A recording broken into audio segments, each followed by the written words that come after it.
Hello and welcome back to Technically F1. Now today, I've got a bit of a different video. A video that I haven't actually made before. I've been putting it off for quite a while. I want to do it justice. So today we're going to be learning about, or you really will be, Kimi Raikkonen, and why I consider him to be the greatest, or one of the greatest of all times. And although I know many people will say, oh, that's Michael Schumacher's job, or oh, that's Lewis Hamilton's job, I don't think people really give Kimi enough credit for how great he is. So I'm going to go year by year, and I'm going to go through Kimi's entire career. Let's start with his starting in Formula 1, which was in 2001 with Sauber. This was pretty good. Everybody expected Kimi to be quite bad. In fact, people were trying to boycott him. At the time, it was very young, and he was very young to be coming into F1. Although nowadays, we have Max Verstappen coming into F1 at like age 17. Completely crazy. But at the time, Kimi's age was extremely young to be coming into Formula 1. 2002, because of his great performances in 2001, he got a drive at McLaren. Ron Dennis saw what sort of a great driver he would be, and he picked him up. And what a good move that was, because in 2002, he picked up his first podiums, and he had a very, very strong season. In fact, his first podium was the first race of 2002, meaning the second he got in a competitive car, he could impress. And in 2002, although he couldn't win a race, mainly because the Ferrari that year was very OP, he still did very well. And for those who forgot, first of all, I don't blame you. I tried to get that out of my head as well, Ferrari in 2002. Ferrari had the F2002 that year. That car was literally so low to the ground, it broke physics at the time. It had more downforce than any other car in F1 at that point, and it was, well, there's no other word to describe it. It was just OP, unbelievably good. Now, 2003 was an even bigger year for Kimi than 2002 because he was fighting for the championship in only his third year in Formula 1. When has that ever happened in your recent memory? Right? Just think about that. Max Verstappen was certainly not fighting for a champion. I mean, he never fought for a championship in his entire career, let alone his third year of Formula 1. So for those putting Max Verstappen higher on their list than Kimi Raikkonen, you're seriously flawed. Now, Kimi was let down pretty heavily in 2003 by engine reliability, sort of a topic we're gonna come back to in his career, but it was not great for Kimi, let's be honest with ourselves. Fighting for a championship, and when you're battling engine reliability problems, you can't win a championship effectively. I mean, sure, some would say he had reliability problems in 2007 when he did win his championship, but not as much as 2003, and certainly not as much as 2004, 2005. 2004 and 2005, let's go to those two seasons. 2004, Kimi did not really do stellar by his previous examples. I mean, he won a race, that was great, but in the end, it was not exactly what we had grown to know from Kimi. The main reason was the fact that the car that they were driving that year, the MP4-18, was aerodynamically unstable. Adrian Newey, the designer, knew it. He knew the problem, but McLaren politics didn't allow him to fix it, which meant Kimi was stuck with a car that he didn't like, and the team really didn't like. So it was problematic throughout most of the season. No matter though, Kimi still was able to win a race, and that is what's so impressive about Kimi. No matter what sort of a situation you put him in, he can still win a race. Now, his next season in Formula 1, he was in a car that should have won the championship. There was nothing he could have done more than what he did. The car was brilliant, and he was brilliant. The fact was, and the reason why he didn't win the championship, was because the car setup wasn't honed in the beginning of the season. Adrian Newey knew it. He was the designer of it. It was a brilliant car. Over the course of the season, at all but one race, the designer of it, Adrian Newey, had said, it was faster than the championship-winning Renault, meaning that the only thing that wasn't right about it was the in-race setup. It's so painful for somebody like Kimi to be hampered by things like that, and of course, his one big DNF at the German Grand Prix where his tire failed. Sorry, Kimi. 2006 was not a great year for Kimi, but it was less about Kimi's own shortcomings, it was more about the car's shortcomings. Adrian Newey had left the team at this point, who was their great car designer, and Kimi knew that they could struggle that year, and they did. The Mercedes engine was really, really, really crap. as well as the fact that it was completely unreliable. So it caught on fire at the Monaco Grand Prix. It caught on fire at multiple races. It was an engine that literally couldn't stay reliable even when it seemed to be working fine. I cannot say enough about how bad that engine was. But in 2007, it all changed. Kimi left McLaren for Ferrari. Now, to show you how serious this was, Michael Schumacher had been kicked to the curb by the head of Ferrari to let Kimi in the team. That is how crazy this was at the time. It is still crazy to think that Michael Schumacher had to be removed from the team, essentially, for Kimi to come into the team.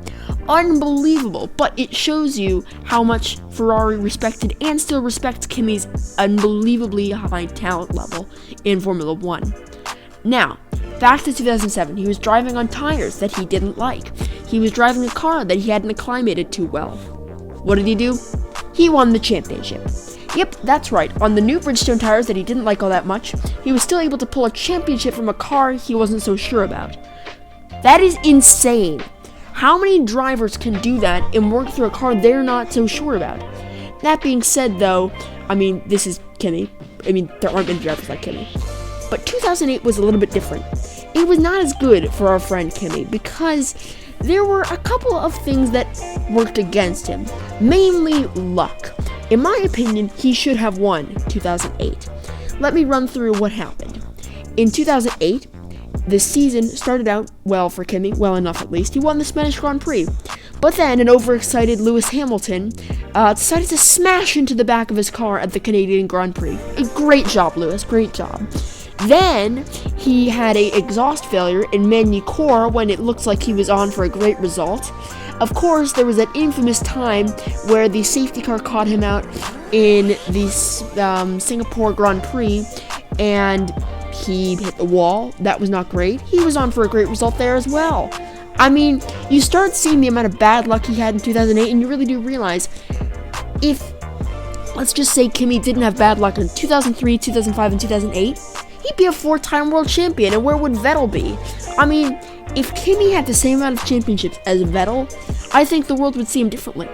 And yet, simply because of bad luck, the world does not see Kimi the way they should. Now, Kimi had a meh 2009. The Ferrari was one of the worst cars they've ever made in recent history. Just terrible. He still managed to win a race, though. But by the end of the season, he was told that he was not going to be with the team for the next year. The reason?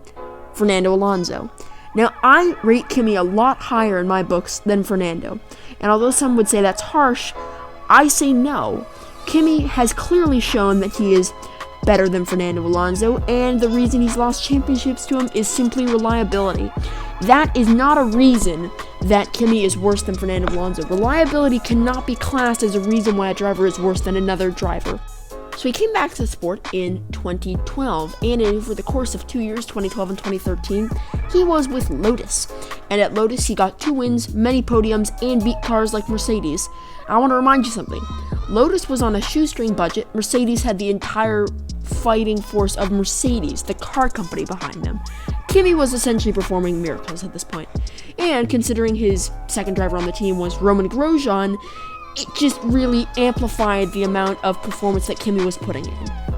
Now, we're on to another year, 2014 and 2015. I classed those 2 years together. They were interesting for Kimi. Fine, but interesting. 2014, he had a massive crash at the British Grand Prix, which was spooky.